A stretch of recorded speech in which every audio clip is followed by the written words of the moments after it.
Durante 10 anos, ninguém conseguiu fazer aquele caminhão sequer torcer o motor. Engenheiros de fábrica, técnicos da montadora, mecânicos com 30, 40 anos de estrada. Todos bateram cabeça e saíram de mãos vazias, até que uma mulher de 36 anos, com o nome manchado no mercado e as mãos cheias de graxa, apareceu na oficina. Laura Ferreira tinha 36 anos naquela manhã fria de agosto em Joinville, Santa Catarina. As mãos dela tremiam enquanto guardava, pela última vez, as ferramentas na caixa azul que tinha sido do avô Antônio. Não era freio, era raiva, medo, indignação. Ela estava sendo demitida da Transportes Maré Alta, e o motivo doía mais do que qualquer soco. O gerente, um sujeito chamado Osvaldo, de 50 e poucos anos, barriga grande e olhar que não encarava ninguém, foi direto. Ou ela instalava um lote de discos de embreagem recondicionados, que na verdade eram refugos pintados de novo, num Scania R50 que ia rodar carregado na BR-101, ou podia ir embora. Aqueles discos eram 40% mais baratos sim, mas rachavam em descida carregada.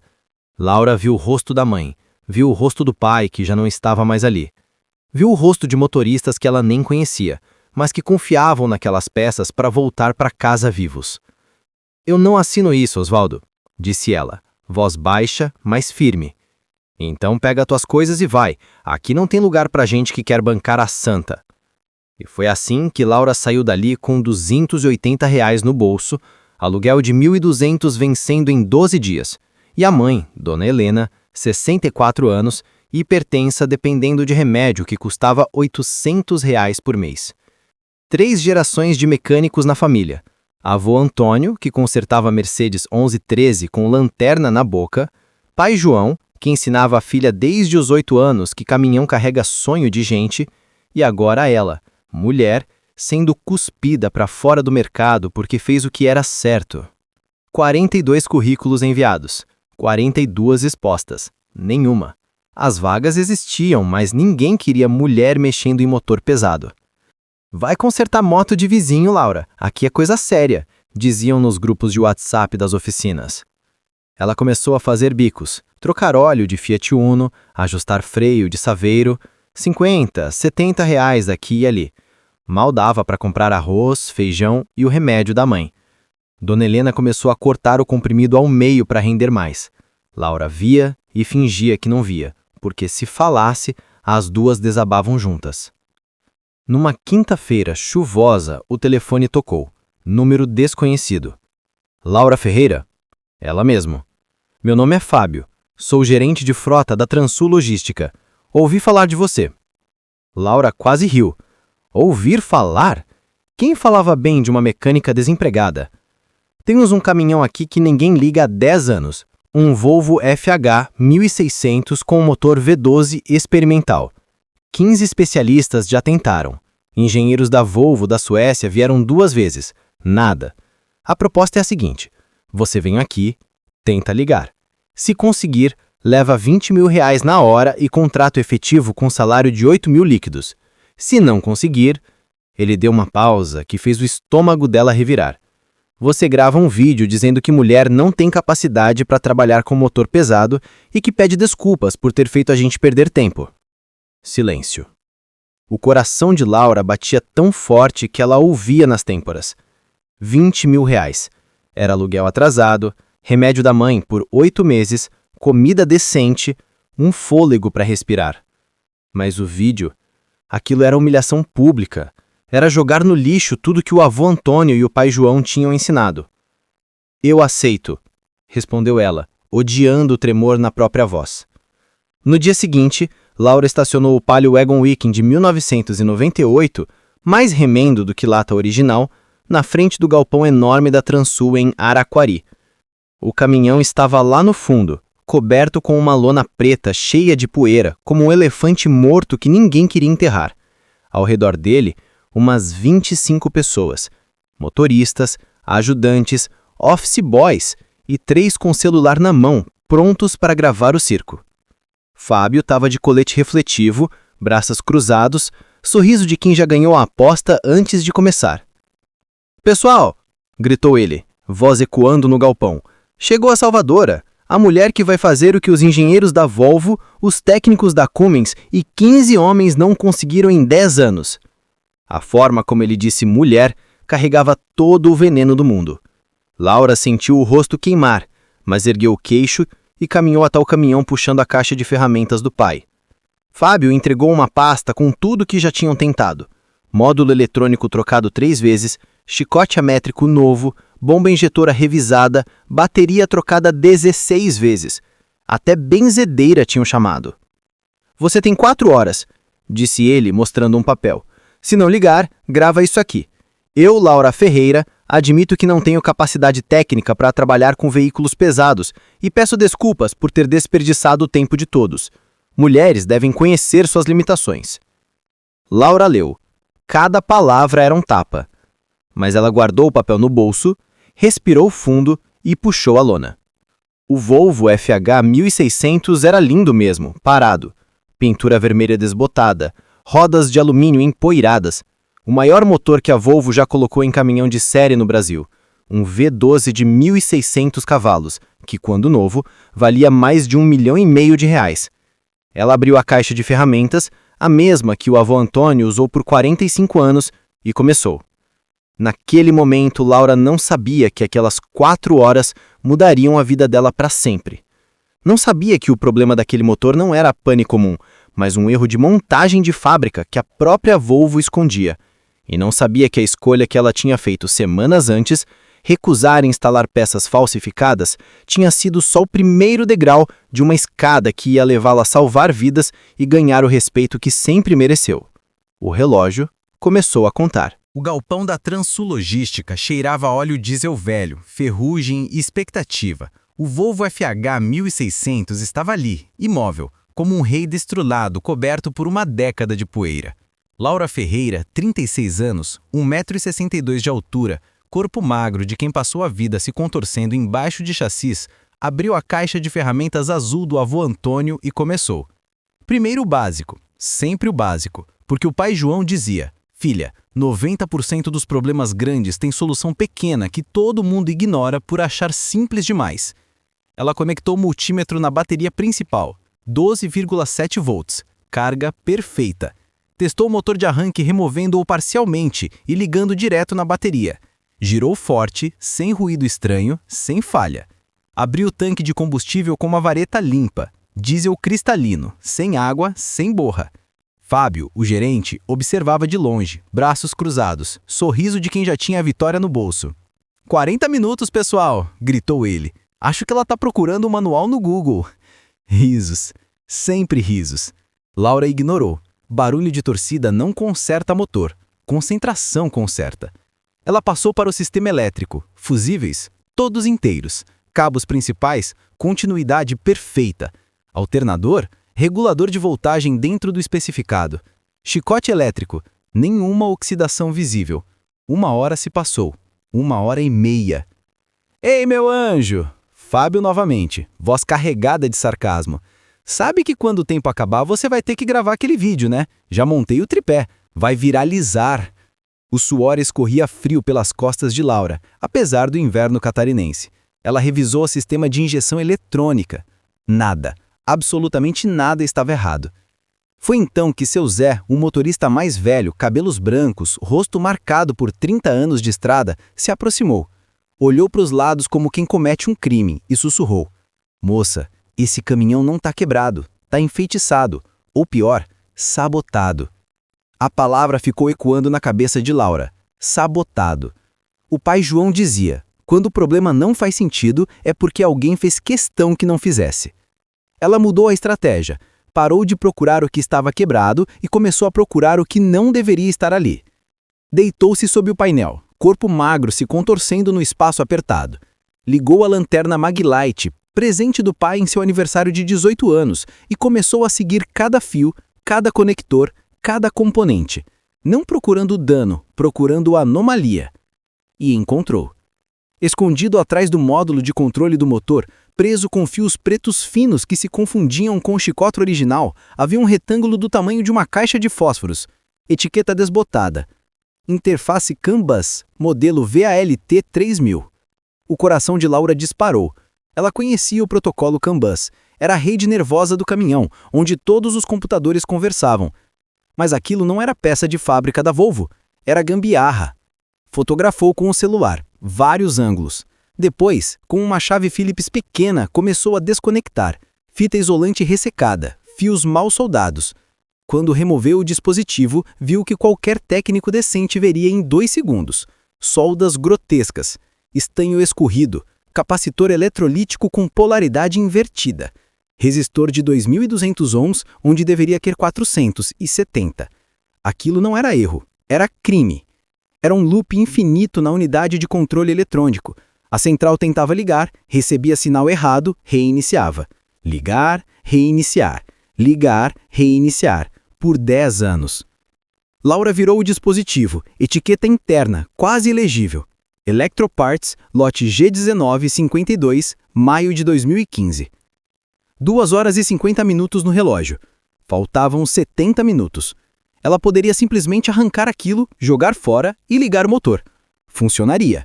R$20.000. Emprego. Fim.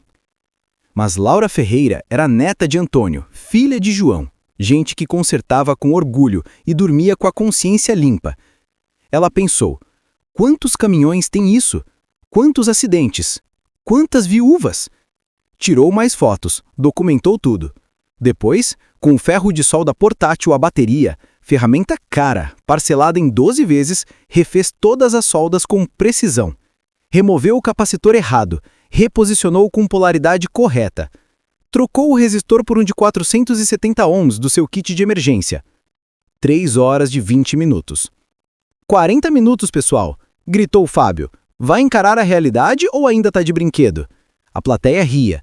Alguns já mexiam no celular, entediados. Outros apostavam cerveja. Mas seu Zé observava em silêncio. Olhar diferente. Preocupação? Reconhecimento? Laura recolocou o módulo reparado no lugar exato. Reconectou cada fio na ordem original. Verificou 2 vezes. Pressa é inimiga da perfeição, dizia o pai. 3 horas e 42 minutos. Ela saiu debaixo do painel. Roupas sujas de graxa, cabelo preso em rabo de cavalo bagunçado, rosto manchado de óleo. Caminhou até a cabine. A multidão agora tinha 40 pessoas, todos esperando o circo. Fábio, braços cruzados. Ainda tem 18 minutos, mas a gente já sabe o final, né? Laura colocou a mão na chave, coração batendo nos ouvidos. Pensou na mãe Helena, em casa, cortando o comprimido ao meio. Pensou no avô Antônio, que ligou o primeiro Mercedes dele com uma chave de fenda e coragem. Pensou no pai João, que nunca aceitou peça falsificada. Respirou fundo. Girou a chave. 1 segundo. Clique do motor de arranque. Silêncio absoluto no galpão. Depois, o rugido. O V12 acordou como um dragão. 1.600 cavalos despertando após 10 anos de sono. O som ecoou nas paredes de metal. O tacômetro subiu a 700 rotações por minuto e estabilizou. Luzes do painel acenderam uma a uma. Tela central. Sistema ok. Pronto para operação. O silêncio que veio depois foi mais forte que o motor. Fábio ficou branco. Celulares caíram. Bocas abertas. Laura desceu da cabine com calma. Caminhou até Fábio. O motor está funcionando, mas tem uma coisa que eu preciso mostrar para o dono da empresa. Cadê ele? Fábio gaguejou. Eu sou o gerente operacional. Não, cortou uma voz atrás. Um homem de uns 55 anos, camisa simples, botas gastas, cabelos grisalhos, aproximou-se. As pessoas abriram espaço sem nem perceber. Eu sou o Carlos Eduardo Mendes, disse ele, estendendo a mão calejada. Dono da Transul e de mais 5 transportadoras no Sul. Laura apertou a mão, confusa. Carlos sorriu, mas era sorriso pesado. Fábio era meu gerente operacional, até 3 minutos atrás. Ele se virou para Fábio, voz baixa, mas cortante. Você está demitido e vai falar com os meus advogados e com a Polícia Federal. Fábio tentou recuar. 2 seguranças apareceram do nada. Carlos voltou-se para Laura. Eu criei esse teste. Esse Volvo está parado há 10 anos. 15 especialistas falharam. Mas eu precisava de alguém com caráter primeiro, técnica depois. Você passou no teste antes de chegar aqui. Ele olhou para o dispositivo que Laura ainda segurava. Agora, me mostre o que você encontrou. Naquele momento, Laura entendeu. Não era sobre ligar um motor. Era sobre desmascarar um esquema que matava a gente na estrada. O galpão da Transul Logística estava em silêncio absoluto, como se o rugido do V12 tivesse sugado todo o ar do lugar. 40 pessoas, bocas abertas, olhos fixos no painel aceso do Volvo FH 1600. A tela verde piscava. Sistema OK. 10 anos de fracasso desfeitos em 1 segundo. Laura Ferreira desceu da cabine com movimentos calmos. Roupas sujas de graxa, cabelo bagunçado, mas o olhar firme. Ela caminhou até Carlos Eduardo Mendes, o dono, e estendeu o dispositivo retangular que ainda segurava na mão. Senhor Mendes, disse ela, voz clara apesar da adrenalina. Isso aqui não é peça de fábrica, é sabotagem. Carlos pegou o módulo com cuidado, como se fosse uma bomba. Virou-o sob a luz fraca do galpão. As soldas grotescas brilhavam como cicatrizes. O capacitor invertido, o resistor errado, a etiqueta interna, Electroparts, lote G19, 52, maio de 2015. O rosto dele mudou. Reconhecimento. Fúria. Electroparts, murmurou ele. Fornecedor nosso há 4 anos. Fábio negociou o contrato. Fábio, o gerente demitido, estava pálido, suando frio. Tentou recuar mais um passo, mas os seguranças os seguraram pelos braços. Quantos caminhões da frota tem isso? Perguntou Laura, voz baixa, mas carregada. Carlos fechou os olhos, fez as contas na cabeça. Nos últimos 5 anos, 22 acidentes graves, 5 mortes, 5 motoristas que eu conhecia pelo nome, famílias que eu visitei.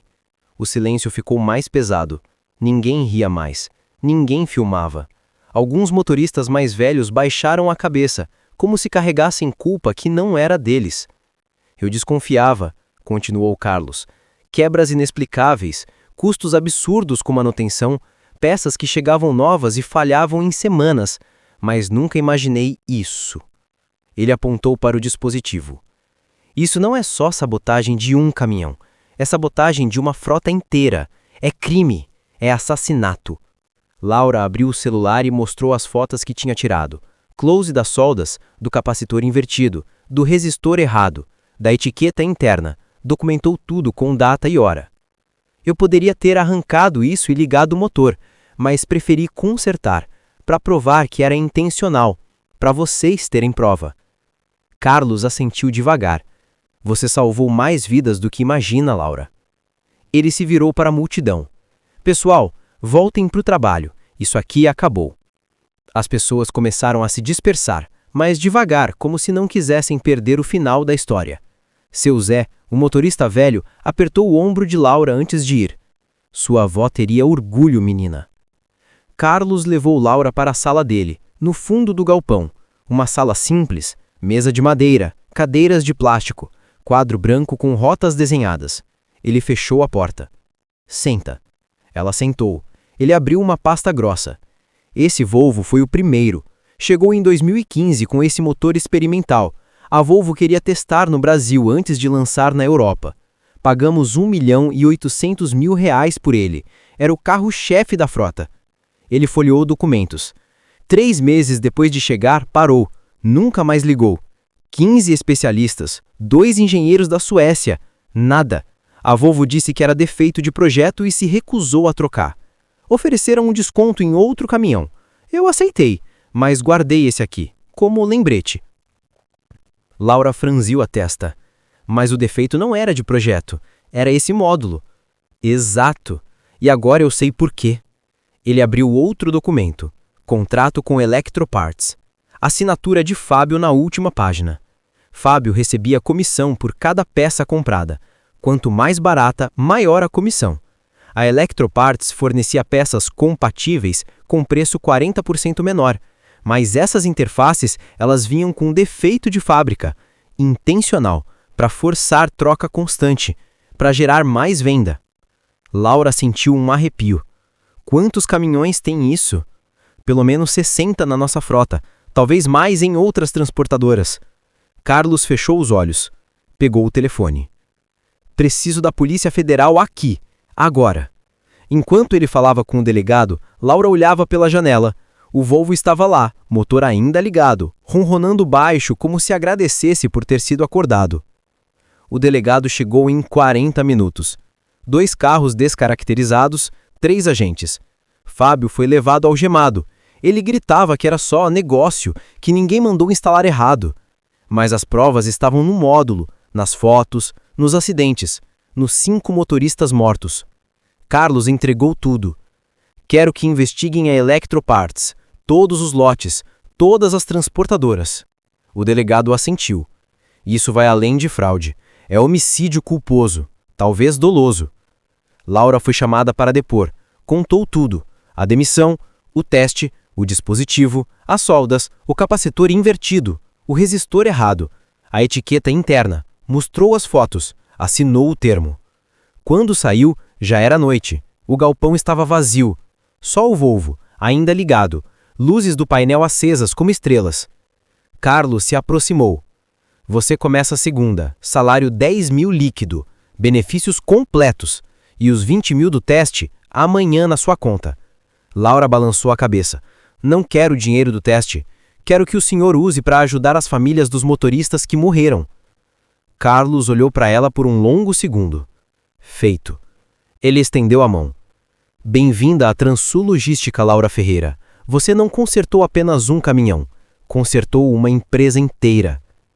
Naquela noite, Laura dirigiu para casa no palio remendado. A mãe Helena estava acordada, na poltrona, esperando. E aí, filha? Laura sorriu. Pela primeira vez em meses, sorriu de verdade. Mãe, amanhã a senhora vai no médico e vai tomar o remédio inteiro. E eu consegui. Ela contou tudo. A mãe chorou, abraçou a filha como se ela tivesse voltado da guerra. No dia seguinte, a notícia correu o Brasil. Mecânica mulher descobre sabotagem em frota e salva vidas. Jornais, portais, grupos de WhatsApp. A Electroparts foi lacrada. Fábio preso. A Volvo abriu investigação interna. Mas para Laura, o que importava era outra coisa. Era o Volvo ronronando. Era a mãe tomando o remédio inteiro. E era o respeito que ninguém mais podia tirar. 2 dias depois do motor V12 rugir pela primeira vez em 10 anos, o galpão da Transul Logística parecia outro. O Volvo FH 1600 estava limpo, pneus calibrados, pintura vermelha brilhando sobre lâmpadas novas. Laura Ferreira, agora com o crachá de coordenadora técnica no peito, andava entre os outros caminhões da frota com uma equipe de 3 mecânicos ao lado. Todos homens, todos ouvindo. Abra um painel de cada FH da série 2015 em diante, ordenou ela. Procurem qualquer interface CAN-bus que não seja da Volvo original. Fotografem, documentem, não arranquem ainda. Em uma semana, 68 módulos foram encontrados, todos do lote G1952 da Electroparts. Todos com capacitor invertido e resistor errado, todos causando o mesmo looping infernal na central eletrônica. Carlos Eduardo Mendes convocou uma reunião na sala principal. Estavam lá Laura, os gerentes de frota, 2 advogados, o delegado da Polícia Federal e, surpresa, um engenheiro da Volvo do Brasil, direto de Curitiba. O engenheiro se chamava Gustavo Almeida, 42 anos. Terno cinza, cara de quem não dormia há dias. Senhor Mendes, começou ele, voz hesitante. A Volvo tomou conhecimento do caso. Queremos colaborar. Carlos cruzou os braços. Colaborar? Vocês sabiam desse erro de montagem desde 2015 e deixaram caminhões rodando com isso? Gustavo engoliu em seco. Não era erro de montagem, era um lote de interfaces terceirizadas. A Electroparts era subcontratada de um fornecedor nosso na China. O problema foi detectado em testes internos na Suécia. Mas o recall foi considerado economicamente inviável. O custo de trocar 60 mil unidades no mundo inteiro era alto demais. Laura se inclinou para a frente. Alto demais comparado a quantas vidas? Silêncio. O delegado levantou um dossiê grosso. Já temos 5 mortes confirmadas só na Transul. Em outras transportadoras, mais 12. A Eletroparts foi fechada. Fábio está preso. Mas a Volvo é cúmplice por omissão. Gustavo abaixou a cabeça. A matriz autorizou um acordo. Troca gratuita de todas as interfaces defeituosas no Brasil. Indenização às famílias e... Ele olhou para Laura. Um convite para a senhora visitar a fábrica em Gothenburg, para ajudar a revisar o protocolo de qualidade. Laura quase riu. Eu? Na Suécia? Sim, e salário de consultora internacional enquanto durar o projeto. Carlos sorriu de canto. Aceita? Laura pensou na mãe Helena, agora com remédio em dia, casa quitada, geladeira cheia. Pensou no avô Antônio, que nunca saiu de Santa Catarina. Pensou no pai João, que diria: vai, filha, mostra pro mundo que mecânica boa não tem passaporte. Aceito. 3 meses depois, Laura estava em Gothenburg. Inverno rigoroso, menos 10 graus, neve até o joelho. Ela andava pela linha de montagem da Volvo com um macacão azul, crachá de visitante VIP, falando em português misturado com inglês técnico. Os engenheiros suecos, todos homens, todos loiros, ouviam atentos enquanto ela apontava falhas no chicote elétrico, no posicionamento de sensores, na qualidade das soldas. Aqui, disse ela, apontando um módulo. Se o capacitor vier invertido de novo, o caminhão para em 10.000 quilômetros. Testem polaridade na entrada da linha, não na saída. Um engenheiro anotava tudo. Na volta ao Brasil, o recall começou. 1.200 caminhões só no sul. Laura coordenava as equipes. Formou um curso noturno na Transul. Mecânica pesada sem preconceito. 20 alunas na primeira turma. Todas mulheres. Todas com caixa de ferramenta nova. A notícia correu o mundo. CNN, BBC, Automotor e Esporte. Brasileira descobre falha que Volvo escondia há 10 anos. Laura deu entrevista até cansar. Sempre a mesma frase. Competência não tem gênero, tem graxa nas mãos e verdade no coração. 1 ano depois, a Transul era outra. Acidentes caíram 90%, custos com manutenção 50%.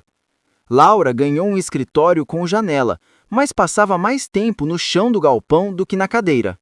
Numa sexta-feira à tarde, Carlos a chamou. Laura, lembra do Volvo FH 1600? Como esquecer? Ele vai para a estrada de novo. Primeira carga, São Paulo a Porto Alegre. Motorista novo. Quer fazer as ondas? Ela sorriu. Subiu na cabine. O cheiro de diesel novo, banco ajustado, painel brilhando. Girou a chave.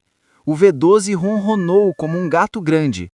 1.600 cavalos prontos para rodar o Brasil. Laura desceu, entregou a chave ao motorista, uma mulher de 25 anos, ex-aluna do curso. Cuida dele, disse. Ele esperou 10 anos por alguém que entendesse. A motorista sorriu. Pode deixar, chefe. Naquela noite, Laura foi para casa. A mãe Helena tinha feito lasanha. A casa cheirava a manjericão e vitória. Filha, disse Dona Helena, servindo o prato. Seu avô Antônio tá olhando de lá de cima e dizendo, eu ensinei direitinho. Laura riu. Pela primeira vez em anos, riu alto. No dia seguinte, o Volvo partiu. Rodou 1.200 quilômetros sem um soluço. Chegou em Porto Alegre com carga intacta, motorista inteira, motor cantando. A história correu às estradas. Motoristas paravam na Transul só para ver o caminhão lendário. Tiravam foto, apertavam a mão de Laura. Você salvou minha vida, dizia um. Meu caminhão tinha esse módulo, trocou semana passada. Você abriu porta para minha filha, dizia outro. Ela quer ser mecânica agora. Laura só sorria. Porque no fim, não era sobre ligar um motor. Era sobre provar que coragem, honestidade e conhecimento valem mais que qualquer preconceito. Era sobre uma mulher de 36 anos, 1,62 m, mãos calejadas, que recusou peça falsificada, enfrentou humilhação, consertou um erro de fábrica e mudou o rumo de uma indústria inteira. Era sobre Laura Ferreira, a mecânica que fez o impossível rugir.